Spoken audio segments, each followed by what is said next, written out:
Hello students, by the end of the Second World War, we have already discussed.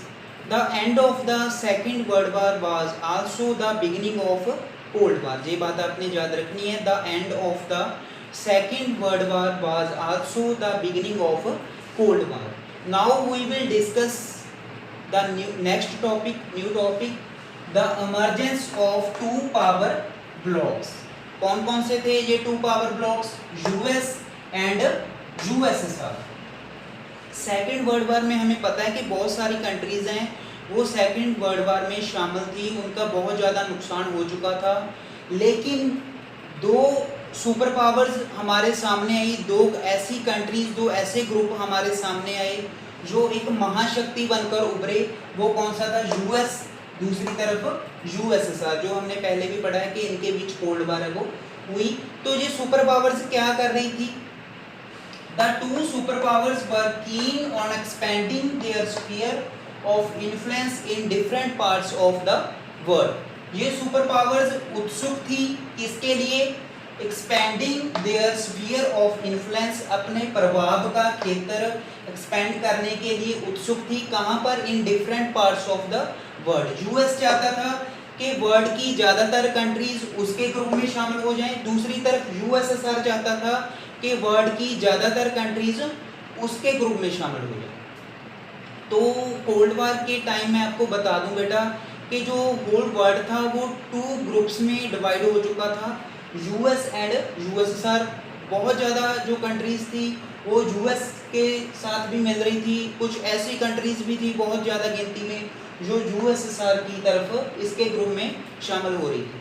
जिसको US की ideology अच्छी लग रही थी वो कंट्री यूएस की तरफ जा रही थी. जिसको यूएसएसआर की आइडियोलॉजी है अच्छी लग रही थी वो यूएसएसआर के ग्रुप में शामिल हो रही थी. तो होल वर्ल्ड टू पार्ट्स में डिवाइड हो चुका था क्योंकि टू सुपर पावर्स सभी के सामने थी. ये तो होगी सुपर पावर्स की बात. अब स्मॉलर स्टेट्स की क्या सिचुएशन थी? स्मॉलर स्टेट्स क्या कर रही थी उनके बारे में हमने पढ़ना है. The smaller states in the alliances used the link to the superpowers for their own purposes. They got the promise of protection, weapons and economic aid against their local rivals. तो स्मॉलर स्टेट्स क्या कर रही थी? वो link बना रही थी अपनी. स्मॉलर स्टेट्स क्या कर रही थी? अपने लिंक है वो बना रही थी. किसके साथ लिंक बना रही थी? सुपर पावर्स के साथ. कुछ स्मॉलर स्टेट्स यूएस के ग्रुप में शामिल हो रही थी, कुछ स्मॉलर स्टेट्स हैं वो यूएसएसआर के ग्रुप में शामिल हो रही थी. तो स्मॉलर स्टेट्स से लिंक बना रही थी सुपर पावर्स के साथ. किस पर्पस के लिए? फॉर देयर ऑन पर्पस, अपने उद्देश्यों को पूरा करने के लिए, अपने फायदे के लिए सुपर पावर्स के साथ ये मिल रही थी. They got the promise of protection, weapons and economic aid against their local rivals. Super powers के द्वारा उन्हें विश्वास दिलाया जाता था कि आपको प्रोटेक्शन मिलेगी, आपको वेपन्स मिलेंगे, आपको इकोनॉमिक एड मिलेगी, आर्थिक सहायता मिलेगी. किसके against? Against their local rivals. जो उनके लोकल दुश्मन है, लोकल विरोधी है, उनके अगेंस्ट उन्हें protection, weapons and economic aid दी जाएगी. आप हमारे ग्रुप में शामिल हो जाओगे. तो जैसे मैंने आपको बताया कि कोल्ड वार में बहुत सारी कंट्रीज हैं वो या तो इस ग्रुप में शामिल हो रही थी यूएस के, या यूएसएसआर के ग्रुप में शामिल हो रही थी. Most countries of western Europe sided with the US and those of eastern Europe joined the Soviet camp.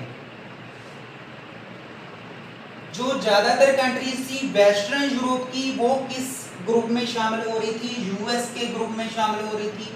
Eastern Europe की ज्यादातर कंट्रीज किस ग्रुप में शामिल हो रही थी? यूएसएसआर के ग्रुप में शामिल हो रही थी. That is why these were also called the western and the eastern alliances.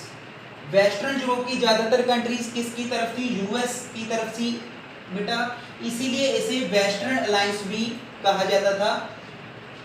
Eastern Europe की ज्यादातर कंट्रीज यूएसएसआर की तरफ थी, इसीलिए इस ग्रुप को ईस्टर्न अलायंस भी कहा जाता है.